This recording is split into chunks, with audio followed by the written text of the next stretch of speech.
제13화 두 여자. 부산. 부산은 서울에서 퍼진 바이러스 때문에 때 아닌 호황을 누리고 있었다. 빠르게 서울을 빠져나온 사람들이 모두 부산과 울산 쪽으로 몰려들었다. 서울에서 벌어지는 지옥 같은 상황을 애써 외면하듯 부산의 유흥가는 사람들로 차고 넘쳤다. 해운대의 해안도로에는 최고급 승용차들로 넘쳐났고 고급 음식점과 클럽에도 사람들이 줄을 서서 들어갔다.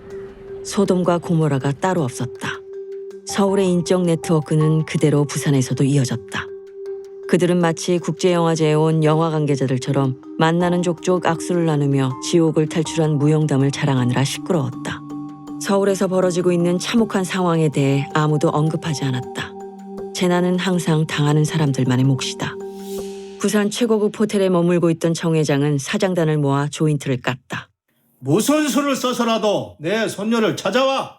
정 회장은 광안대교가 보이는 펜트하우스에서 깊은 고민에 빠졌다. 마약에 손을 댄 손녀를 병원에 강제로 입원시킨 자신이 너무 미웠다. 자신의 아들도 그렇게 입원과 퇴원을 반복하다가 결국 일찍 세상을 등지고 말았다. 정한선. 정 회장은 자신의 유일한 손녀만큼은 절대 잃고 싶지 않았다. 그때 정 회장의 비밀폰으로 국제전화가 걸려왔다. 그래, 바로 입금하겠네. 정 회장은 바로 크립토 지갑에서 400만 달러를 비트코인으로 이체했다. 노창우는 의료원의 모든 층을 차분하게 스캔했다.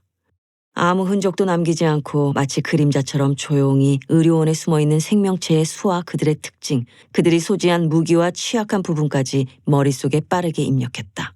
하얀 그림자.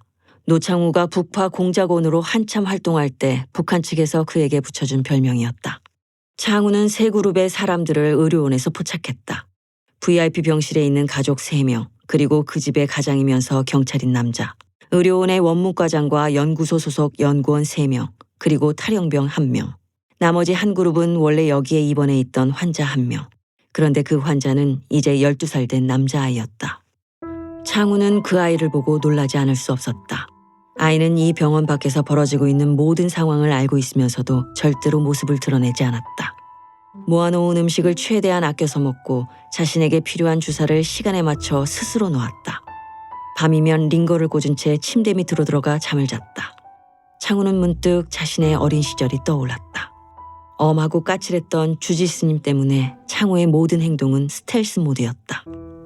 분명 장윤설은 연구소 건물에 있거나 아니면 연구소 건물에서 60m 떨어진 5층짜리 별관 건물에 있는 게 분명했다.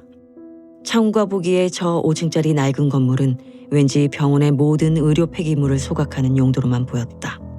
이제 막 연구소로 들어서는 창우에게 위성전화가 걸려왔다.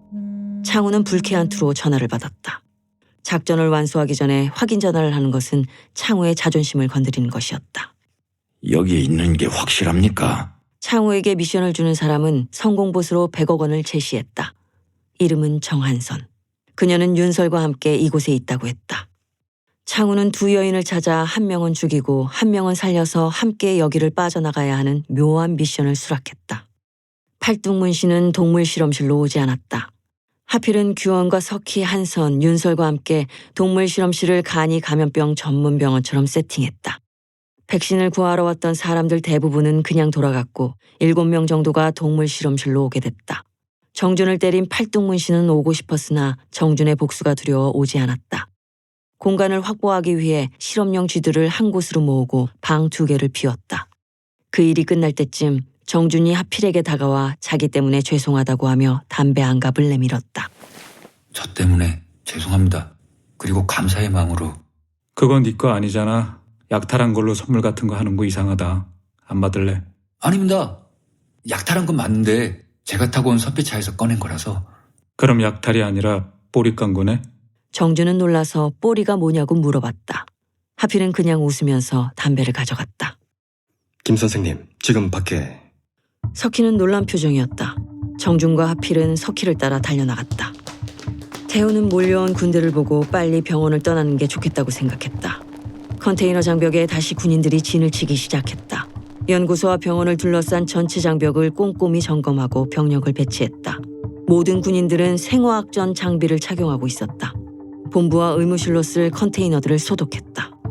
하필과 석희는 3층 창문을 통해 군인들의 움직임을 살폈다. 쟤네들은 아직 언제 움직여야 하는지 모릅니다. 무슨 말입니까? 석희는 하필에게 물었다. 명령을 기다리고 있어요, 모두들. 만약 작전을 수행할 거였으면 바로 했거나 아니면 밥을 먹었을 텐데 아무도 방독면을 벗지 않고 있습니다, 무작정. 석희는 하필이 밥을 가지고 설명하는 것이 그럴듯했다. 쟤네들도 뭘 할지 모르니 우리가 쟤네들이 뭘 할지 걱정하는 것은 쓸모없는 일입니다. 하필은 새로 들어온 사람들에게 밥을 주고 그들의 피를 뽑아 항원 검사를 했다. 5명은 다행히 감염되지 않았고 2명은 감염된 상태였다. 하필은 그들을 음압병실로 옮겼다. 윤설은 그들에게 항바이러스제를 처방했다. 하필은 그들이 죽을 것을 대비해 소각장 열쇠를 미리 찾아놓았다. 수도방위 사령부 생화학 대테러 부대. 강소령은 언제까지 기다려야 하느냐고 상부에 짜증을 냈다. 부대원들이 대기 상태로 있어 식사를 못한 채로 10시간이 지났다고 하소연했지만 강소령의 상관은 기다리라는 말만 했다. 저기에 들어가기만 하면 1시간 안에 모든 걸 끝낼 수 있는데. 강소령은 답답했다. 의료원과 연구소에 있는 모든 생명체를 제거한다. 가 그의 임무였다. 생명체는 인간을 포함해 모든 동식물과 세균, 바이러스까지를 말하는 것으로 연구실에 존재하는 실험용 동물과 극좋은 냉각 챔버에 잠자고 있는 그놈들까지 포함한 것이었다. 강소령의 부대원들은 그 일에 최고로 숙련된 기술자들이었다. 그런데 상부에서는 명령이 떨어지기 전에는 절대 진입하지 말라는 지시를 내렸다. 창우는 연구소의 모든 곳을 스캔했다. 연구소는 말 그대로 텅 비어 있었다. 하지만 여기에는 장윤설이 남겨놓은 데이터가 있다. 창우는 시계를 보았다. 화성연구소와 의료원 앞에서 기다리고 있는 저 무자비한 생명체 청소부가 들어오기 전에 빨리 여기를 떠야 한다. 물론 그들은 내가 미션을 끝내야 진입할 수 있지만 너무 지체하면 어떤 일이 벌어질지 모른다. 장윤설은 저 건물 안에 있다. 그리고 저곳에는 방해물도 여러 존재한다. 게다가 진입할 수 있는 문도 하나다. 창우는 그런 조건들이 문제가 되지는 않았지만 가급적 모두가 잠든 새벽에 행동을 개시하는 것이 좋을 것 같았다. 창우는 새벽이 되기 전에 해야 할 일이 하나 떠올랐다. 윤설은 보안 클라우드에 올려놓은 백신의 유전자 코드를 다운로드했다. 이거라면 어디선가 백신을 대량 생산할 수 있을 것이다. 윤설은 정신을 차리고 나서 이것부터 할 생각이었지만 책상에 앉을 여유가 없었다. 하지만 지금 제일 급한 것은 바로 이 일이다. 그런데 윤설은 한 가지 걱정이 있었다. 누군가는 백신을 만들기 원하지 않는다. 그때 윤설이 옆에 누워있던 여자 미이라가 움직이는 소리가 들렸다. 이 일이 있고 나서 그녀는 줄곧 바이탈 모니터로만 생존하고 있는 존재였다. 아가씨. 하필의 엄마는 보기와 다르게 또렷한 목소리로 말했다. 네? 윤설은 그녀에게 어떤 호칭을 써야 할지 몰랐다. 부탁 좀. 상황실. 하필은 동물 실험실 주변을 비추고 있는 CCTV 화면을 보며 앉아 있었다. 문득 하필은 자기가 뭘 하고 있는지 궁금했다. 김상규 박사의 한마디 때문에 하필은 여기에 머물고 있었다. 게다가 식구가 계속 늘어 그들도 하필 때문에 여기에 머물고 있다. 하지만 밖에 진을 친 부대는 심상치 않아 보였다.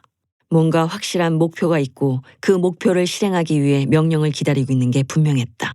그리고 그 명령은 아마도 여기에 있는 모든 생명체를 죽이는 게 확실했다. 만약 그게 아니라면 유튜브를 보고 나서 장 박사를 만나고 싶다고 했을 것이다. 지금 한국, 아니 지구 전체를 구할 수 있는 열쇠를 장윤설 박사가 쥐고 있는데 저 위에 있는 사람들은 과학자 대신 군인들을 보냈다. 그것도 중무장한 생화학 전문가들을.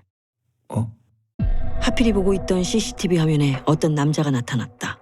초등학생으로 보이는 남자애를 데리고 동물 실험실 현관 앞에 서 있었다. 하필은 현관 쪽으로 달려갔다.